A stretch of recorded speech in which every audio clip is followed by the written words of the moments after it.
Welcome back to the Beta Bay Ball. It's been like a month now. I think last time we were on, went through the Western Conference again. That time with Ryan Palillo, and it was a lot of fun. Fantastic guy, and things kind of sort of didn't pan out like expected. The Suns never took their spot from the Dallas Mavericks. That report that Anthony Davis was done for the year because he didn't want to come back and play for a team that didn't have Kyrie because Kyrie got hurt and was done for the year. Turned out to not be true. Anthony Davis returns. Mavericks, not good or anything, but like stabilized, you could say. All while the Suns have now lost 8 straight, look like crap, and the postseason is solidified. Today's episode, I'm going to go through and give what I perceive to be the biggest weakness or weaknesses for some of these teams going into the postseason. Why I might be concerned about a team, because every team has like its issues. Um, so that's what I decided to do when I was come up with this idea. I thought that all right, well, I'm probably going to still have to do like the Suns out west, even though I don't know if they'll be in. And sure, I go ahead and I check the standings this morning, and the Suns are eliminated. I didn't realize they had lost 8 straight. I mean, the Mavericks lost 3 straight, and that's still fine. They're still in it, which is sort of ridiculous. In my mind, the Kings obviously are in it ahead of both of those teams. The Trailblazers never made up that ground, but they made up the ground of the Suns. Both those teams with the same record, which is sort of insane. Out east, the Raptors climbed up those bottom Eastern Conference teams. We had talked about how easy their remaining schedule was. It was the easiest by a lot. They're 6-4 in their last 10. They've won 2 in a row. All the other teams in the East have just been awful. Those bottom teams in the East have just been awful in their last 10. But not enough. Finished way outside the play-in. The plan for the East is likely solidified. The only playing team that could somehow, some way, climb out of the play-in, but it won't happen, is the Orlando Magics, who sit 3.5 games back of the Pistons. I'd assume that they probably have 4 games left or something like that. If they're no, they have 2 games left. How could they have 2 games left and not? See, now I'm confused because how can you have 2 games left and that doesn't make sense to me. So the Magic are going to be a play-in team. So the Magic will be a play-in team. Out west, uh, we still have 4, 5 teams, all within 2 games of each other, or a game and a half of each other. The Nuggets, they have looks like there's one more game left on the schedule, if I'm not mistaken. Right? No, 2 more games left on the schedule for the Nuggets, and then the last team in that group, right? So the Nuggets are currently the 4 seed, 2.5 games ahead of the Timberwolves, and the Timberwolves themselves 2.5 games back, and they hold on to, or how many games do they have left? They play at Memphis, and then home for Brooklyn and Utah. So it should be 2 wins for Minnesota there to end the season. So let's say Minnesota, if Minnesota wins their game tonight against the Grizzlies, they'll be tied with them, only to play 2 really bad teams to end the season. And then obviously the Grizzlies, they play Minnesota tonight, and then finish with at Denver, home against Dallas. So not the easiest finish to the schedule for Memphis. Obviously fire their coach. I'm actually going to look up his name because I know who he is. I know he coached in Paris last season, and they were really like happy to have him, like, and they wanted him to be the head coach, and that's why they let go of what's his name? This is not. Oh, Tomas Isolo. Isolo is how I know him. Isolo, fantastic coach overseas. Brought him onto the staff this season. He's done a really good job for them. Done stuff like kind of pivot their offense away from relying on John Morant too much.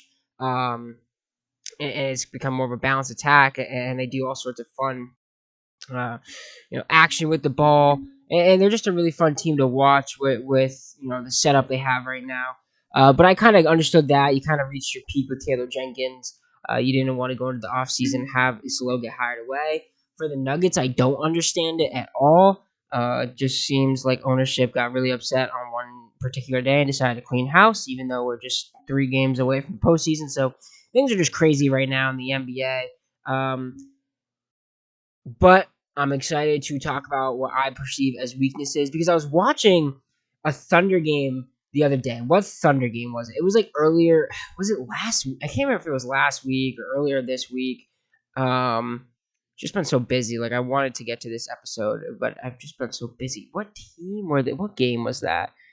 Um, it could have been the game against. Huh. I know I watched it when I was going to sleep. It wouldn't have been. It could have been. It could have been the game against Houston, or it could have been the game against Detroit that they won. I look at the game against Detroit. I just remember. I don't remember if those guys played. I remember Shet. I wasn't impressed with Shet, and I can't remember honestly which game it was, but I have my concerns about the Thunder. Everyone kind of sees them as this juggernaut, and understandably so. They had the best defense of all time in the NBA. It made even more impressive by just the kind of game they were playing right now in the NBA, where every single year it's a new like this is the best offense ever. Right, last year it was, or 2 years ago I think it was the Pacers, and then last year was the Celtics. This year, I haven't heard anything about it, so maybe it won't happen, but it might be like the Cavs have like the best offense ever. So to have like your defense be the best defense ever in this era of basketball is really impressive. Their margin of victory or point differential was like the greatest ever as well by a lot.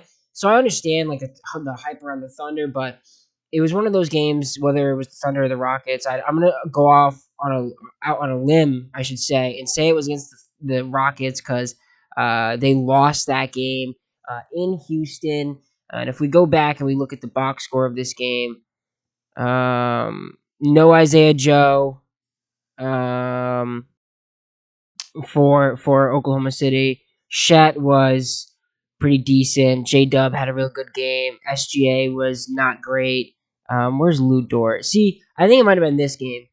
Just because I felt like Shet was kind of getting thrown around in the paint at his size. I mean, only 4 rebounds for a 7-footer, and then Lou Dort shot 0-4 from three, and we'll get to that later on.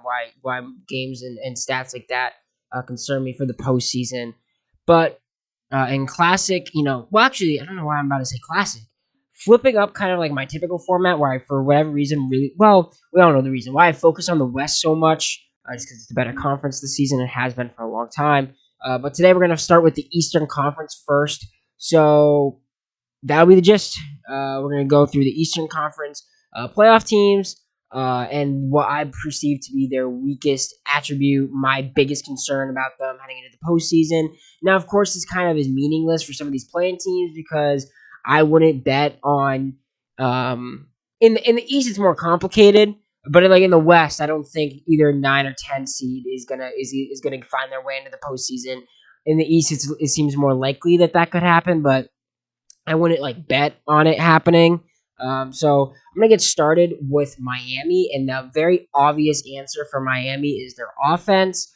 Since March, they just can't score, and even before then, they couldn't score. They're averaging about 108 points per game, which would be one of the worst in the league. It would definitely be the worst offense in the Western Conference, and it would be bottom of the East. I think only ahead of like the all-time worst offense that is the Orlando Magic. But the offense for the Heat is just so disgusting. Um, their points per game in the fourth quarter is the second worst in the NBA at just 25.5 points. And of course, that means that their second half offense is just dreadful. You're relying on Tyler Hero to do pretty much everything for you. And if it's not Tyler Hero, you're looking at other guys to play hero ball.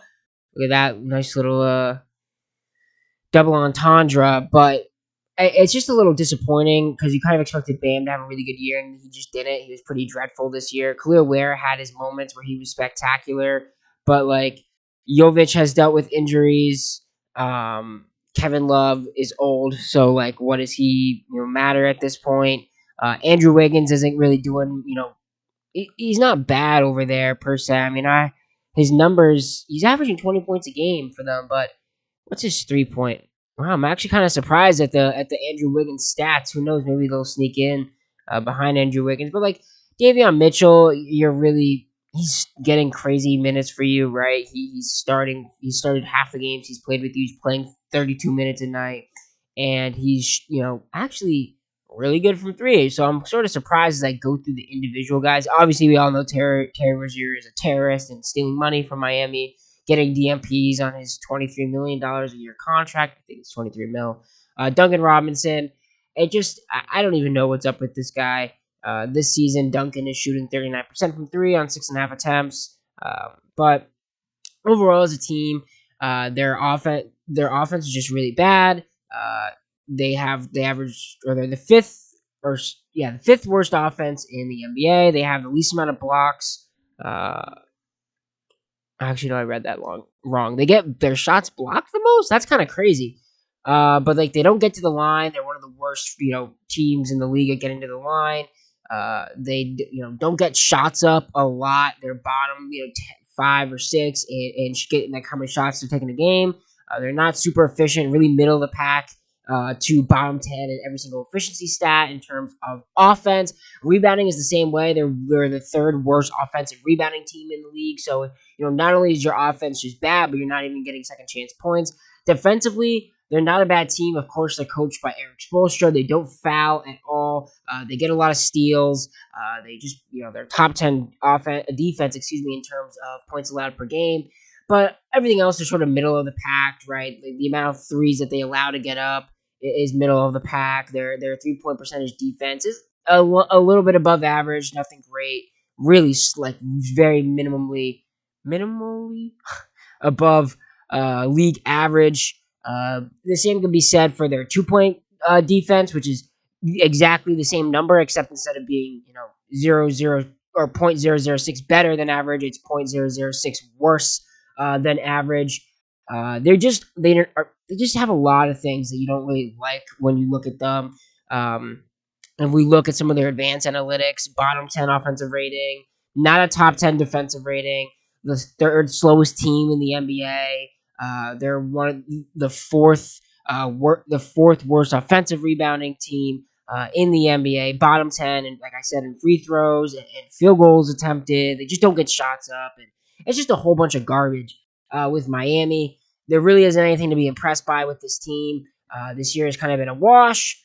I expect them to sort of spend the next couple of seasons in limbo. They're very well run, well coached. If Spoelstra stays, which I think he will, they'll be fine. They'll move on. I'm excited to see. Like I hate Miami. I don't. I only know one Heat fan that I don't hate. Um, Outside of that, like Miami just has a lot of issues and they're boring. That's my biggest issue with them is they're bad offense, boring. Even if you somehow climbed in, I would expect them to honestly get mollywopped by whether the Celtics or the Cavs, whichever one they would end up playing. As for the Bulls, they have the worst defense in the Eastern Conference. Of course, they have an amazing offense. Josh Giddey has been absolutely amazing since the All Star break.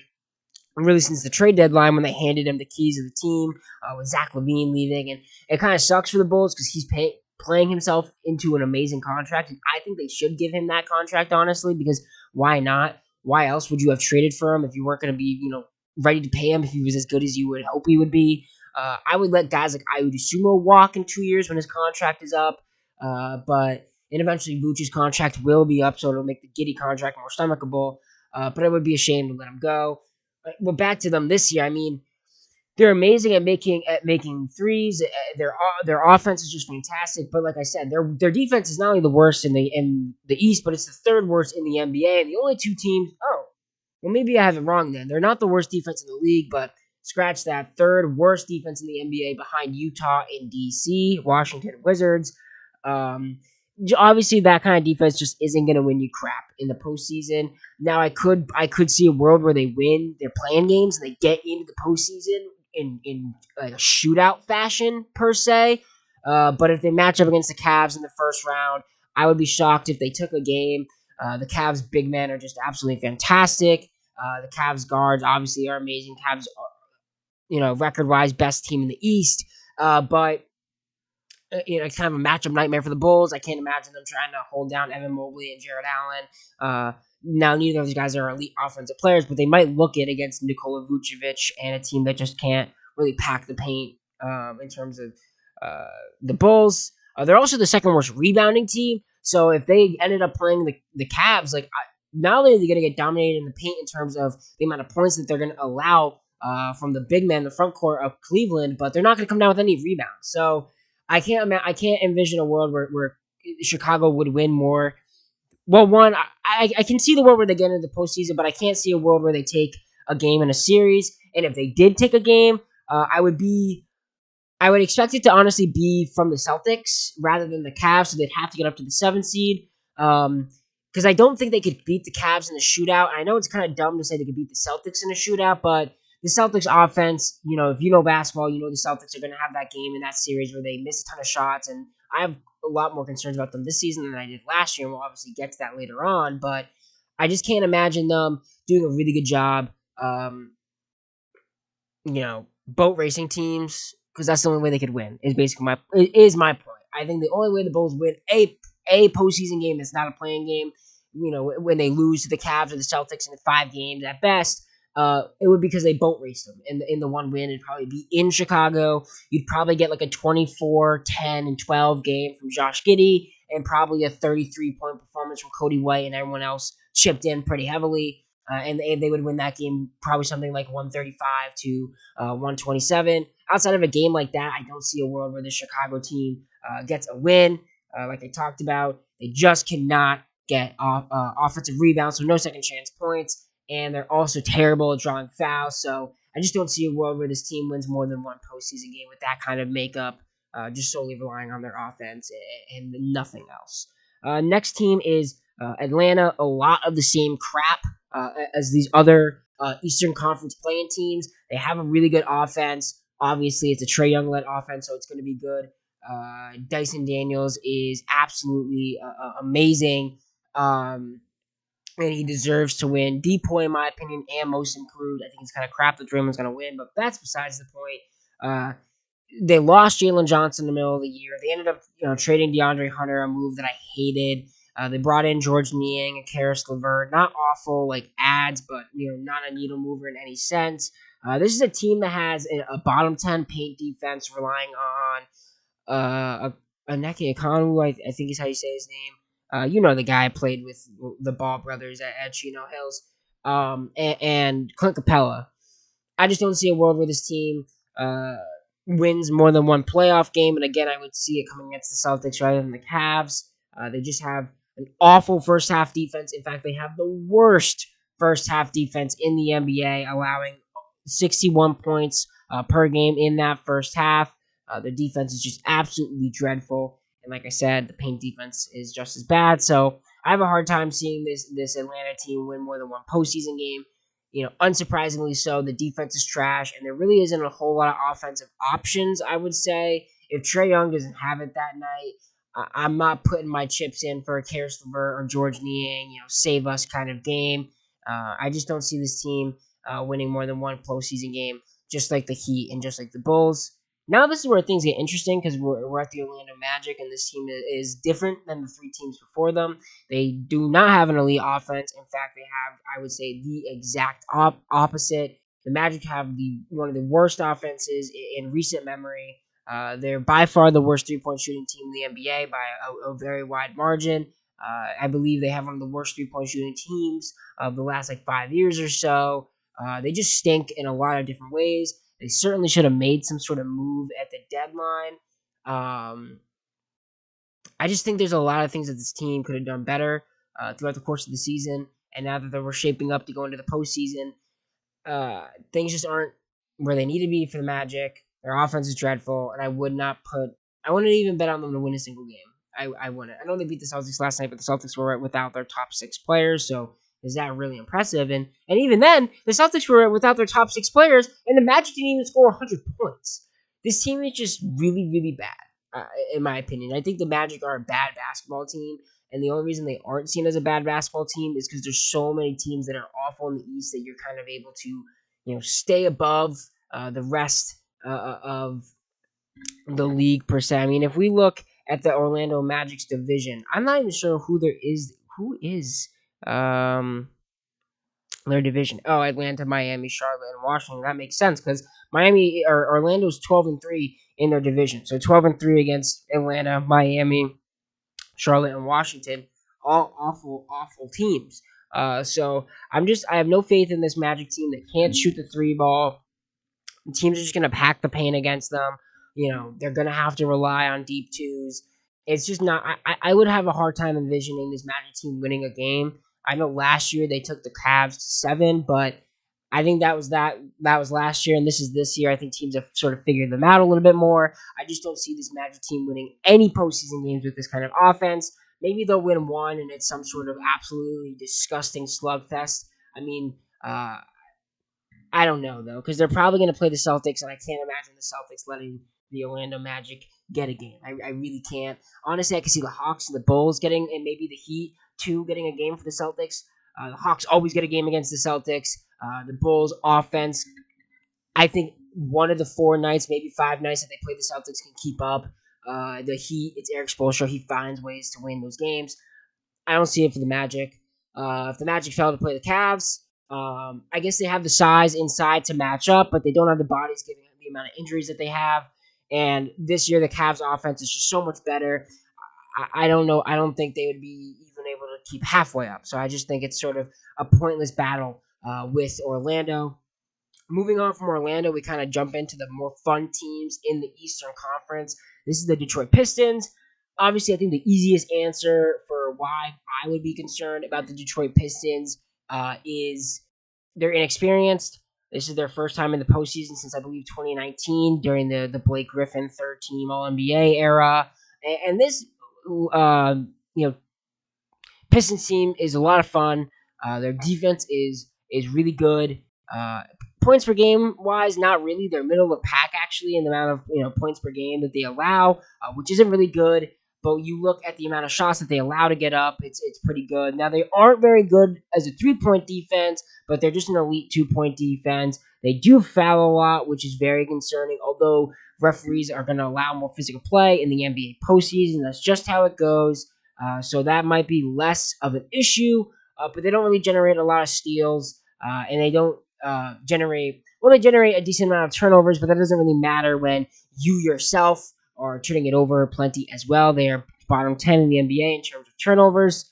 They're also pretty awful at drawing fouls as well. So just a lot of things this year for the Pistons that I don't love per se, but at the same time, they're a fun team. They make the postseason finally. They have a bunch of new faces that have been really amazing, whether it's Tobias Harris or it's Malik Beasley. And speaking of Malik Beasley, I think that's one of my biggest concerns. It's not that Malik Beasley is going to play poor in the postseason, but I think teams are going to attack Malik Beasley defensively. And my problem with that is you really can't take Malik Beasley off the floor if you are the Pistons because you don't have Jaden Ivey. Obviously, he got hurt a while back. And he's really your only great shooter. Outside of him, this team doesn't really feature a lot of great shooters. They're bottom 10 in 3 point makes.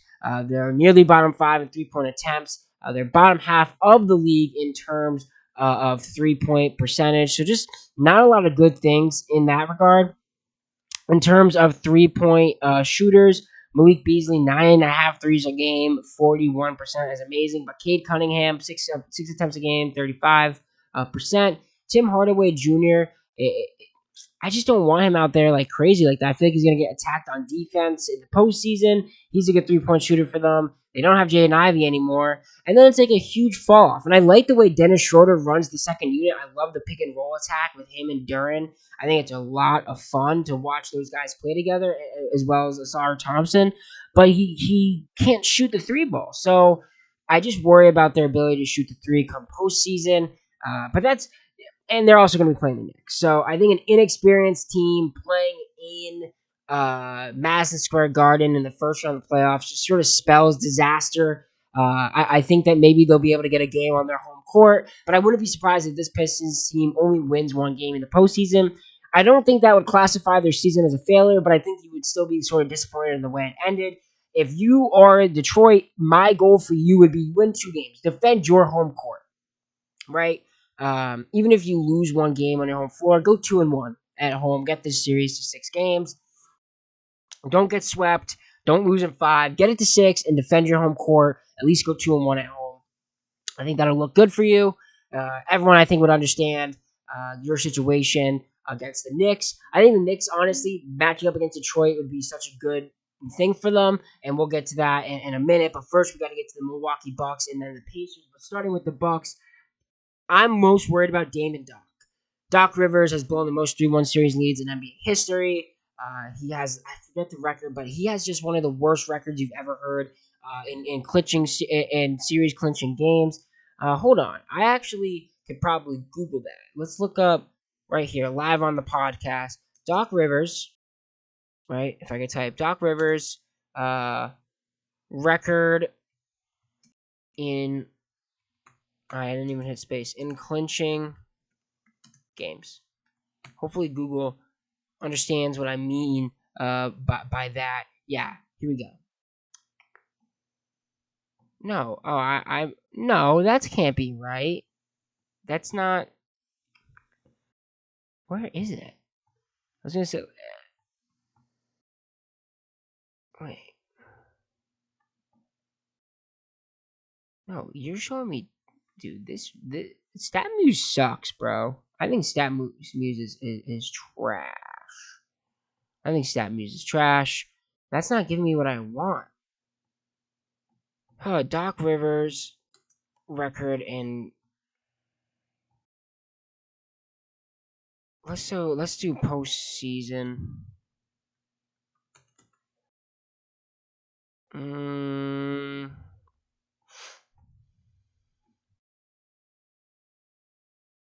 huh. I'm not seeing it.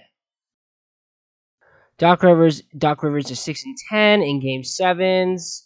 But where is there's one record that's like literally insane. It's like, how does he get jobs with a record like this? But I can't find it. I heard it before, and it's like this insanely awful record when the series is on the line and he can clinch, but I just can't find it. Oh, now I'm getting mad. Dude, come on. I don't know. I can't find. Oh, yes. 17-32 in series. What is it? Series clinching opportunities. He's lost 9 straight second round closeout opportunities. That's insane. That's insane. He's absolutely awful when things are all on the table. So that's my issue with Doc. And now with Damian Lillard, he's got the blood clot in his calf. And the initial report said 7 to 10 days, and that was on April 2nd. We are at the 7 to 10 day mark, and we still don't have an update on him. Now there is still 2 more days that we could get that update. And so basically, they're just really hoping to have him for the postseason, but you got to imagine he's on blood thinners. You got to imagine he's not practicing. He's not ramped up. I just can't imagine him playing too well in the postseason. They're going to end up playing the Pacers, who do not like them. I think the Pacers are a lot more of a well-rounded team. So that is just a concern for him defensively. How is he going to look offensively coming off, this scary injury with the blood clot? And then this is already a team that doesn't really get shots up. They're an extremely efficient team, but they don't get shots up. If that makes sense. Like, so let me pull it up on my computer screen. I know you can't see it, but I can tell you guys, the Bucks, they are 26th in attempts, 19th in 3-point attempts, 20th in 2-point attempts, and they are top 10 in free throw attempts, I will say. But they're extremely efficient. So they're fifth overall in field goal percentage. They're second in 3-point percentage. They are awful at shooting free throws at 28%, but that's what happens when Giannis is taking all of them. But they are the worst offensive rebounding team in the NBA, which is really surprising considering they employ Giannis. To the Bucks. This is basically my point is I don't trust Doc Rivers in the playoffs. I'm worried about Damian Lillard's return and if he's even going to return. I'm worried about this team's efficiency, which is ironic because, like I just said, they're an extremely efficient team, but they don't get shots up. So they're really heavily relying on that efficiency. If they're an inefficient scoring team in the postseason, I don't see them winning. Last year when they played against the Pacers, they weren't fully healthy and they fell short. It would be their fourth year, I think, or maybe third year losing in the first round. I think, what was it, 2 years ago they lost to Miami in the first round. Last year they lost to the Pacers in the first round. And I can't remember if they lost in the first round or the year before that. But this is a team that I'm just really concerned about. They have they're the fourth worst team in transition defense. Is it defense? Are they the fourth worst team in transition defense? Why did I just write fourth worst team in transition? I don't know if that means fast. If I meant, yeah, they're the fourth worst offense in transition, so they don't really give themselves. This just is a team that isn't getting defensive or easy buckets. They rely on difficult buckets. They don't get offensive rebounds. They don't generate turnovers. I just see this team sort of struggling against any team that you could say is well put together. And that brings me to my next point, that I think the Pacers are an extremely well put together basketball team, but it is still sort of easy to point to things and say, well, I don't really like that about the Pacers. One being that they are the second worst team in offensive rebounding. Now, they are well ahead of the Bucks, who are, like I just said over and over again, the worst offensive rebounding team. But the Pacers are the second worst. And then, while they're the fifth best team in transition, I know I just said I'm going to sound stupid here because I know I just said I worry about how bad the Bucks are in transition. Are they able to get easy buckets? I'm also a little worried that the Pacers might be a team that is too reliant on buckets in transition. I know they're an amazing offense, but I wouldn't say they have a true superstar. I would not label Halliburton or Pascal Siakam as that. Obviously, you wouldn't point to Miles Turner and label them as that. They're just a team that's full of really, really, really, really like solid and some great NBA players. But I can't imagine a world where it's Tyrese Halliburton going for 33 over a 6-game series and winning them the series. I really can't imagine a world where Pascal Siakam averages 28 over 6 games and wins you a series. That's my biggest issue, as I see this Pacers team as having no true guy, like true star, 1A, amazing player. And I really, really worry about that offensive rebounding, plus their defense. Their defense is middle of the pack, which is a jump from last year, but Miles Turner's presence in the inside is a little bit concerning. I think he can get bullied by Giannis when these two teams eventually do play each other in the first round. And even if the Pacers get out of that, I just cannot see this team really keeping themselves together. I feel like last year their run. I don't want to say their run to last year's Eastern Conference Finals was a fluke, but remember that Knicks team was basically dead by the end of that series. I just don't see it really panning out the same way for them this year. Now, moving on to the next team, we're going to go to the Knicks. The Knicks, this is really easy. I think any Knicks fan would tell you this is like their biggest weakness. And first, before I even get into the weakness, I'm worried about how Jalen Brunson. I'm like 90% sure Jalen Brunson still isn't back. Is Jalen Brunson back?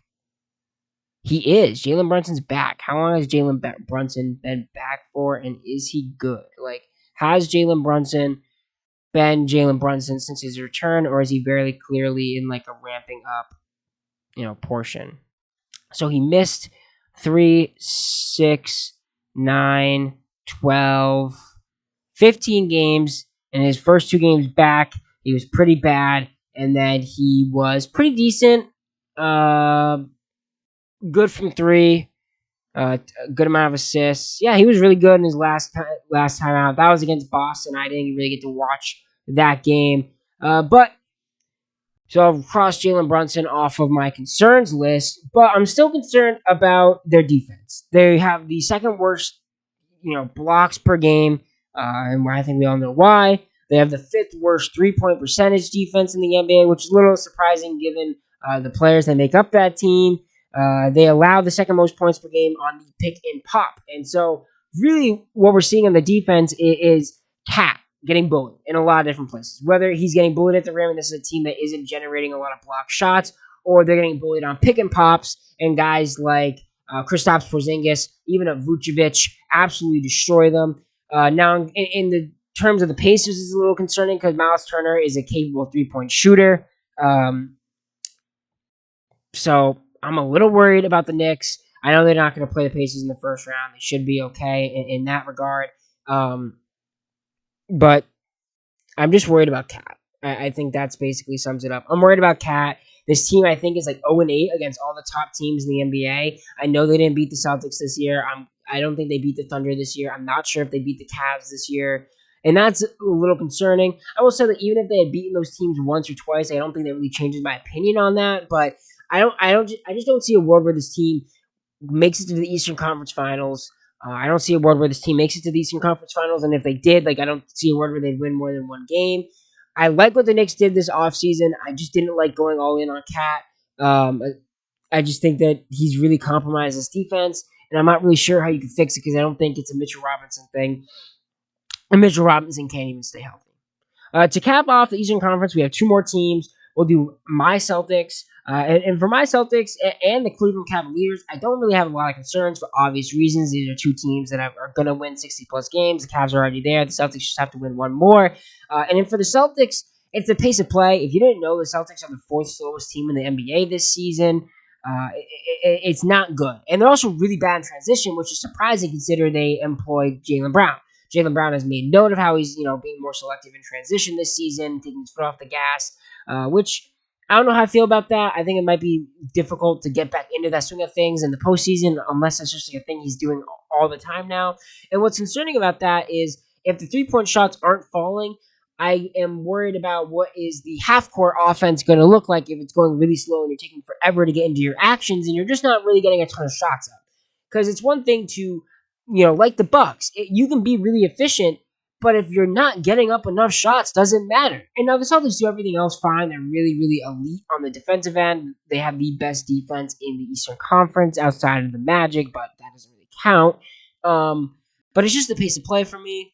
I'm really, really worried about it. Obviously, we also are concerned about the health of Kristaps Porzingis. How much will he play? Jrue Holiday has not been as good this season. The three-point shooting just isn't where it was last year. Last year, obviously, it was through the roof. It was, the best ever. It's unrealistic to expect that to happen this year as well. But I just am worried about some of those things, whether it's health of those guys, how many minutes a game is Al Horford going to play. That sort of concerns me. Now for the Cavs, I think my biggest concern with them, and that you're going to laugh at this one, is their defense. They have an elite defense with Jared Allen and Evan Mobley and Isaac Okoro and some other people that I'm going to forget. DeAndre Hunter is a really good point of attack defender, really good against Jason Tatum in particular, but they are always going to have a guy, maybe two, on the floor that are very easily exploitable. It could be Ty Jerome, it could be Darius Garland, and it could be Donovan Mitchell. Now, Donovan Mitchell and Darius Garland took strides defensively this year, and they're going to be more bought into the defensive side of the ball come postseason. But at the same time, I'm still worried about those teams in the postseason, or those guys in the postseason, just because it's a 7-game series. It's their first year with Kenny Atkinson. I just don't see a world where, this team goes to the playoffs with no issues with those guys. Because this is where we're talking about contenders, right? The Celtics can get to the finals, win the finals. So could the Cavs get to the finals, win the finals. But these are things that, if they don't win the finals, it's because they have a guy on the floor that is picked upon. And there never will not be a guy on the floor that can't be picked on. For the Celtics, that's not the case. You really can't pick on anybody when they have their best five out there. But that best five is playing at an extremely slow pace. And some of those guys, you question their health. And, how, like, a guy like Jrue Holiday, he just has been great this year. It's not like that for Cleveland. Cleveland has been amazing this year offensively. I don't question if any of those guys will show up. I know the Jared Allen meme, the lights were brighter than we expected, but I think he bounced back last year in the postseason. I'm just really concerned for Cleveland in terms of there will be somebody on the floor who can be exploited. Outside of that, I think Cleveland is the best team in the East in terms of weaknesses because, those guys are going to be exploited. I think that'll be more so from guards. And all those guys have to do, Garland and Jerome and Mitchell, is funnel people inside to Mobley and Allen, and get help from Okoro, get help from DeAndre Hunter, who's a great ad. And then if you can do that, if you can just kind of be a net neutral on defense for those guys that I'm referring to, those three guards, then I think you'll be fine. Even if one of those three guys is a negative, if the other two can be neutral, I think they'll be fine. And this is not something that I think will absolutely kill them. I think regardless of what happens, the Cavs are still going to get to the Eastern Conference Finals. The Celtics are still going to get to the Eastern Conference Finals. And I think if those two teams don't get to the Eastern Conference Finals, something went terribly wrong. And it likely has to do with one of the things I listed. If it doesn't, I'd be totally, utterly shocked. So that's the Eastern Conference. Those are my weaknesses for the teams. This really isn't a postseason prediction sort of episode, but I really like for obvious reasons, I like the Cavs and the Celtics the most, 1 and 2. But outside of those guys, I'm most interested in the Pacers. Because I see the Pistons and that inexperience and reliance on a guy like Malik Beasley as a little bit worrisome. For the Bucks, Doc Rivers just doesn't do it for me, and the whole situation around Dame's a little bit scary and murky. And then with the Knicks, I'm just really, really worried about what's going to happen with Cat, the injuries that team has been going through, the ups and downs of their season.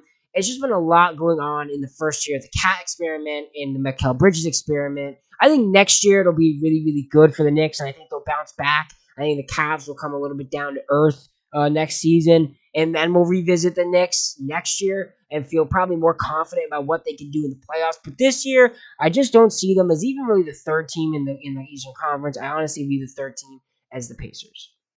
So moving on to the Western Conference, the second half of this episode. Started my notes for the Western Conference. I actually did the Suns until I realized, like I said at the top of the episode, they're eliminated. Suns, you're out of the postseason. I do want to share my note though. Anyone and everything that is not associated or related or has to do with Kevin Durant and Devin Booker, that team's cooked. They're gonna fire Mike Budenholzer. I think the only way they somehow keep Kevin Durant is if they hire Mike Malone, but even then, I don't think they'll want to come back. Whoa!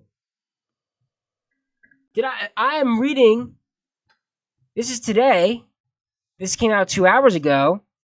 Jaden Ivey cleared for basketball activities. First phase of reconditioning program. Status will be updated again in 2 weeks. Okay. So. What's 2 weeks from now? Hold on. Let's look up NBA playoff schedule. Because I don't think he changes anything for me in the Pistons with Jaden Ivey, but it would be nice to be able to rely on someone outside Malik Beasley. As much as I love Malik Beasley, he can't be the only guy lifting up the three-point shots for you. All right, so the first playoff game, April 19th, they said 2 weeks. So if the Pistons can make it past the Knicks, we might be in for some Jaden Ivey basketball, but I highly, highly, highly doubt it. Anyways, that caught me off guard. I'm very sorry about that. Like I said, Suns left. KD, Booker, teams eliminated. For the Mavericks, this one's easy, and I think for the second half of this podcast, I really just want to be very brief and very this is my concern. Here's why. Move on. Mavs, 2 things. The health of this team. Obviously, AD, I don't trust him to play every single night. PJ Washington has dealt with his health issues. I mean, pretty much this whole Dallas Mavericks team has dealt with something. Jaden Hardy is still, day to day. Klay Thompson is getting old, can't trust his health. PJ Washington, like I said, has been dealing with stuff. Derek Lively is just back. Davis, like I just said, they're going to be managing him. Gafford just got back. Caleb Martin has been dealing with stuff. So pretty much everyone on this team has been dealing with stuff throughout the season. I don't really trust the health of the Dallas Mavericks. And then, of course, who's running point guard for the Dallas Mavericks? It's going to have to be Spencer Dinwiddie. Outside Spencer Dinwiddie, your backup point guard is Jaden Hardy, who's injured right now. And then it's Brandon Williams and Dante Exum. I really don't love that at all for the Dallas Mavericks. So point guard play and health concerns, I don't see the Mavericks winning a single playing game. I think they'll play 1 game and they'll be going home. Next, the Kings. The Kings are really falling apart right now, and Sabonis seems to want out. They really only have one good part of their team, their defense, and the only good part of their defense is their defensive rebounding, so they're limiting offensive rebounding and second chance points. They also limit turnovers on the offensive side of the ball, but my biggest concern is defense. It's awful. Of course, it's awful. You have DeMar DeRozan, Sabonis, Zach LaVine, All guys who aren't good defenders. In fact, the only positive defender on the Kings team is Keon Ellis. They've been, without Malik Monk for quite some time. So I'm really not interested in the Sacramento Kings team right now. I think they've been without Malik Monk for a minute. I think maybe he's been in and out of the lineup. Let's see. Oh no, he's been playing again. So he missed 3 games, came back, missed 3 games, came back. Didn't play last night. Only played 6 minutes in their game against Detroit. 20 minutes before that, 22 before that. So his minutes are inconsistent right now. Probably still playing on some sort of limit. So I really don't expect anything from Malik Monk. And being that it's a 1 game situation, there's a really good chance that Malik Monk doesn't even really get a chance to do anything. So that's where my concern is for the Kings. Defense is trash. You know, and you're really not getting anything out of the guys that you're supposed to be relying on. Keeping with the pace, we're going to move on to the next team, the the Minnesota Timberwolves. Very mid offense this year without Karl-Anthony Towns. They rank 16th in the NBA, 114 or 113.9 points per game. My biggest concern in the postseason, again, I'm really just going to try and get more brief as we go on. Julius Randle, 3-point shooting. Obviously, Julius Randle was the big addition in the cat trade. They got Julius Randle and Dante DiVincenzo, maybe somebody else in return for Karl-Anthony Towns.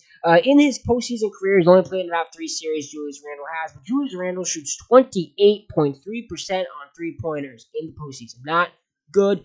Anthony Edwards has been amazing as a 3-point shooter this season. I don't know if it's still true, but at one point deep into the season, he was the most efficient jump shooter in the NBA on 3-pointers. Just absolutely amazing. It was a ton of attempts as well. But outside of Anthony Edwards, I really don't know where. I don't see a path for consistent offense for this team. And that's just how I view it. I just don't see a world where this team is getting consistent offense outside of Anthony Edwards.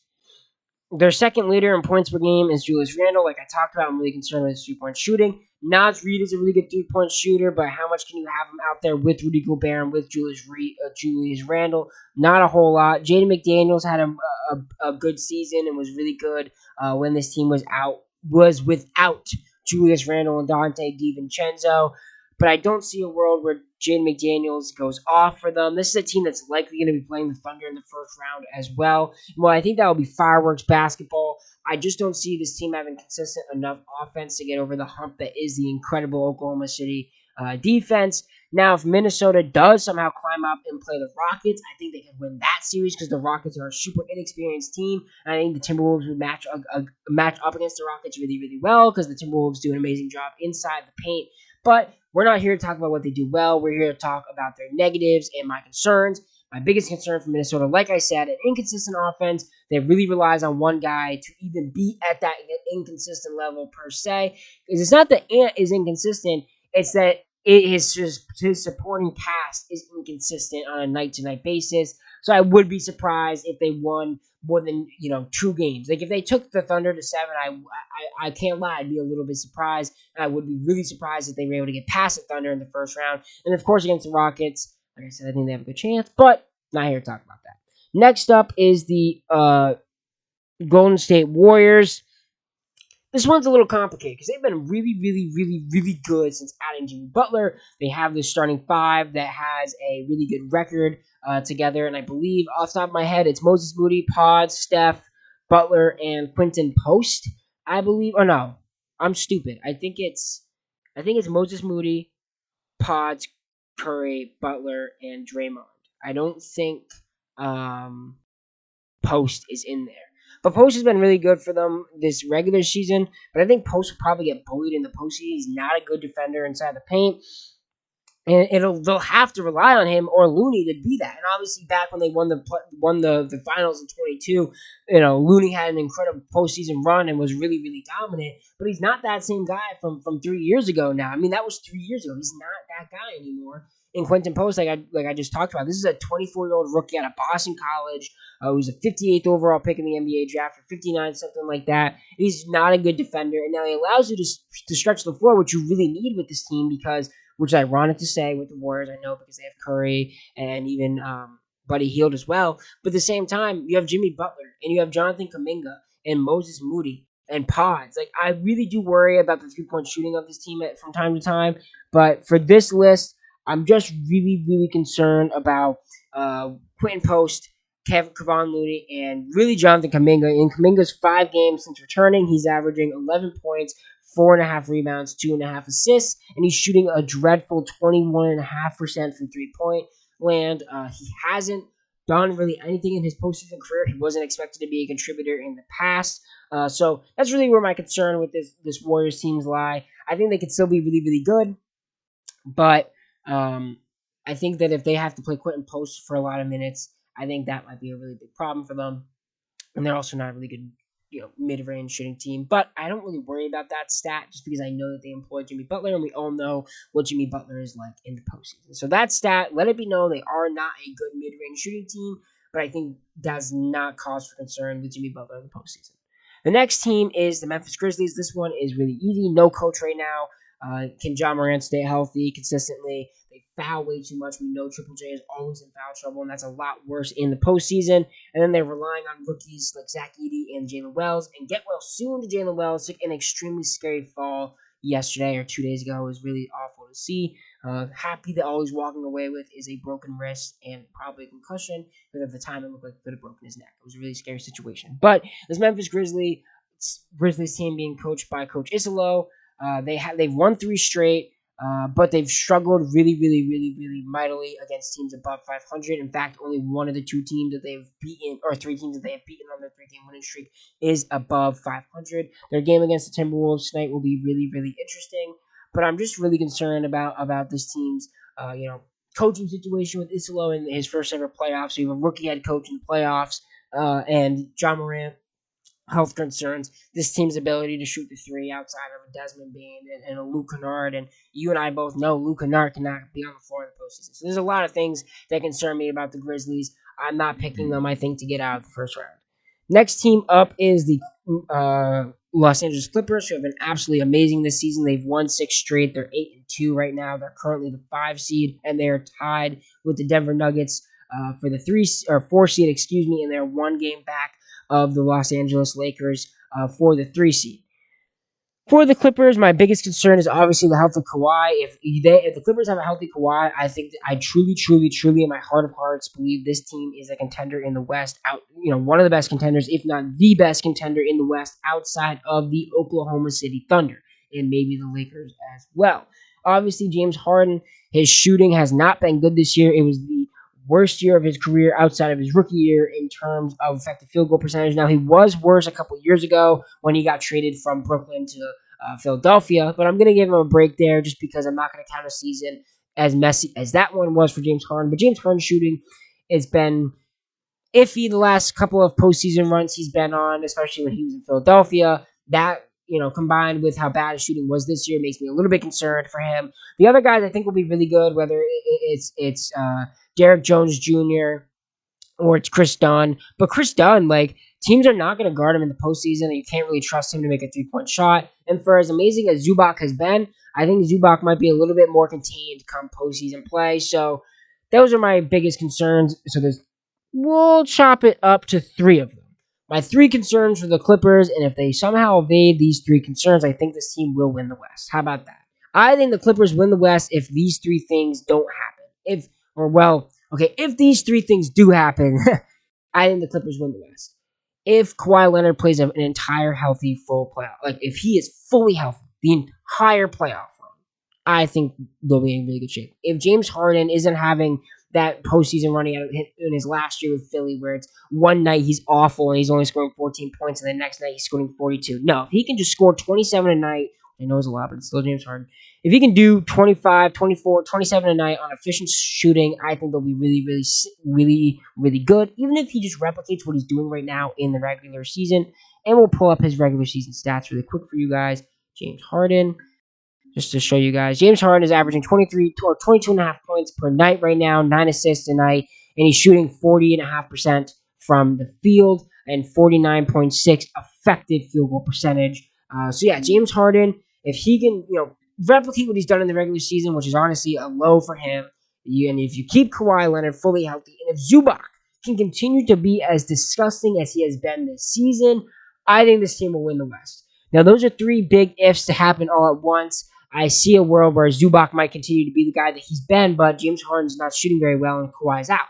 Or Kawhi is shooting, Kawhi is Kawhi and James Harden is shooting more consistently, but Zubac is really letting his team down in the paint. Or maybe it's all three, and this Clippers team has fooled a lot of people, and they get bounced in the first round. Moving on from the Clippers, Denver Nuggets. This team is probably the biggest concern going into the postseason, which is crazy because they employ the best player in the NBA in the world, and my MVP Nikola Jokic. Even with Nikola Jokic and Jamal Murray playing better as of late, this is a team that relies insanely on transition offense. They score more transition points than anyone else in the NBA, and those are a lot harder to come by in the postseason. Teams will get back on defense in the postseason. They're also really bad in transition defense. So, while they might be better in that in the postseason, I kind of don't believe that because they obviously just fired Michael Malone. And if you didn't know that, yeah, the Nuggets fired Mike Malone, and it's a really big deal. And they also fired their GM. I forget his name, but that's besides the point. This is a team that is showing no effort. They're not rebounding. They don't play defense. We all know Jokic is an awful defender, and he's not bad. I would say he's not a bad defender when he puts in the effort, but right now he's not putting in the effort, and neither is Jamal Murray, and neither is MPJ.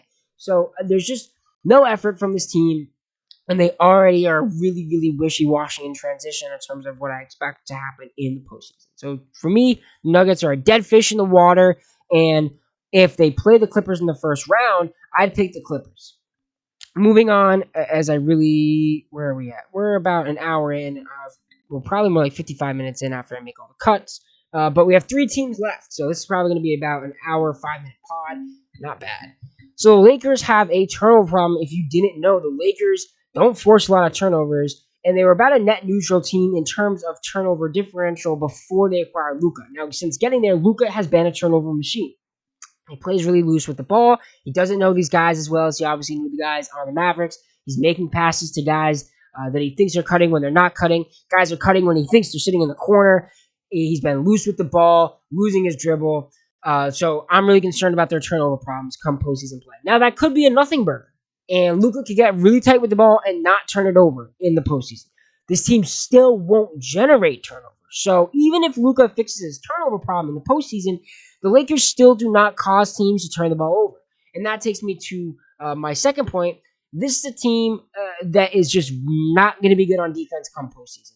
Luka Doncic was really, really, really, really, really, really, really bad on defense last year in the postseason, and that is the only some way you're a crazy person, justifiable way to trade Luka. He was just so bad on defense last year in the postseason. But it was fine because the Dallas Mavericks employ two great centers. They have Daniel Gafford and Derek Lively, and they even have PJ Washington back there to deter, guys, going into the paint and whatnot. But Luka doesn't have that on this team. This is a team that doesn't really have a true big outside Jackson Hayes, and Jackson Hayes is not really a good big. He can't rebound, and that's one of the things I have written on here is the Lakers are one of the worst teams at offensive rebounds. So I don't think this team gets a lot of offensive rebounds come postseason time. I really worry about the turnover thing. Whether I don't expect them to start generating turnovers, but I do see a world where Luka kind of cuts out the turnover problem. Regardless, it doesn't really make their issue go away in its entirety. It really just eliminates half of the issue. And then, of course, the defense, I think, will be a problem because guys are constantly going to be having to rotate. So by the third quarter, by the midway point of the third quarter, DFF's legs are going to be absolutely exhausted. Rui Hachimura's legs are going to be absolutely exhausted. You're going to really have to rely on guys like Gabe Vincent to pick up, which is hilarious for me to say, but Gabe Vincent will have to pick up slack here and there, right? And Austin Reeves and Dalton Connect, if he plays, will have to pick up slack defensively. Like everyone, I expect to have to pick up slack defensively, and they're really lucky right now to employ Jared Vanderbilt because I think the only way the Lakers' defense isn't a problem in the postseason is Jared Vanderbilt goes God mode defensively, and Dorian Finney-Smith sort of follows suit somewhat. I don't expect him to reach the peak that I could see happening for a Jared Vanderbilt in terms of defense. But yeah, that's my concern for the Lakers. Defense, rotating, how tired are these guys going to be come fourth quarter, the turnover problem, and of course, offensive rebounding. Now, two teams left. We're almost done. The Rockets. This one is really, really simple. This is a team that is inexperienced. None of these guys, for the most part, have postseason experience outside of the guys that have joined, postseason experience elsewhere with different teams, different coaches. That being Dylan Brooks with Memphis. That being Fred VanVleet and his, championship run with the Raptors. Steven Adams, I don't even really know if that counts. Jeff Green, that definitely doesn't count. Aaron Holiday, that definitely doesn't count. Guys like Sengun, Jalen Green, Amen Thompson, Jabari Smith Jr., Tari Eason, they don't have playoff experience. And I don't even list the other bench players that probably won't play. But like Jalen Green's gonna get picked on defense in the postseason. Alperen Sengun is going to get picked on defensively in the postseason. Amen Thompson, they're going to dare you to shoot every single game. Every single possession, they're going to force you to shoot the basketball from a distance. Now, you can still attack the rim, but it's going to be a lot more difficult because they will be packing the paint against you. So that's my issue with the Rockets. They can't shoot, and they rely a ton on those easy buckets again. They rely an insane amount on second chance points. Nobody scores on second chance points as much as the Rockets do. The Rockets are also an elite transition team. Like I've said multiple times throughout this podcast, those are easy points that aren't as easy in the postseason. So there, I'm a little bit worried for the Rockets. Now we finally get to the last team. This was the team that inspired me to make this podcast, the Oklahoma City Thunder, and what I think that there is a chance, and not a little one, that they don't make it out of the West. It starts with their health. I'm a little bit worried if Chet Holmgren can kind of keep himself together for the entire postseason run. I think it's going to be an extremely physical postseason run for this team. I can see guys, getting into it with each other, fighting each other. I just don't see it being like weak. And I think the Thunder have a target on their back. I think people don't like them. I just see a world where people are trying to punk Chet Holmgren. And not that I think he's going to get punked, but just I think he's going to get beat up. And he's really their other big is Isaiah Hartenstein. And I like Isaiah Hartenstein, but he's no Chet. And so those are my two biggest concerns. That's my biggest concern is Chet Holmgren's health. And then my other really big concern is the 3-point percentage of guys like J-Dub, Jalen Williams, I'm talking about the same guy, and Lu Dort. Those guys are going to have to be shot chuckers in the postseason. In their series that they were eliminated in last year in the second round of the playoffs when they lost to Dallas when PJ Washington killed them, J-Dub was awful. And I would not bet money that he's, going to be great this postseason run. I can see him taking a step forward and being himself or being slightly below himself. But I don't think I'd be surprised if Jalen Williams took a step forward and was better in the postseason than he was in the regular season. Lu Dort, he's going to have to shoot 10 threes a game in the playoffs. And while I think he'll win them some games, I do think Lu Dort will have a 4 or 5 3-pointers made in a couple of those games. I think more often than not, I could see him going 1 for 7, 1 for 9, and that being it. This is a team that is really bad in the free throw disparity, which is ironic, I know, because everyone makes the jokes about Shai Gilgeous-Alexander and how many free throws he takes. But if it wasn't for SGA, this team would, I think, take the least amount of free throws in the NBA. I'm just concerned about it. Their defense is elite. They force a ton of turnovers. Everybody in their starting five is really good defensively. I'm not worried about their defense. I'm worried about their offense. I just see a world where, you double SGA pretty much every time he gets the ball. You blitz him every single time he gets the ball. And if you rotate and you recover really, really well, and you force Lu Dort to take every single three, and you force Jalen Williams to take every single three, and you kind of really take it to Chet Holmgren really physically, I can see a world where this, Thunder team crumples. And now they're going to be, they're going to get to face the likes of a Warriors, a T-Wolves, a Kings, or the Mavs in the first round. I think they'll win that game, but going forward after that, I really don't know. So those are my concerns for every playoff team. And now I'll probably do a first round of the playoffs, episode once the playing games are done, and that's where I'll give my prediction. But as I walk away from my weakness episode, right, what I think are the biggest weaknesses, the three teams, like I said, in the East that I really like is obviously the Cavs and the Celtics, and then for me, it's the Pacers and the 4 seed. And then obviously in the West, everyone loves the Thunder. I think the Thunder will be really good.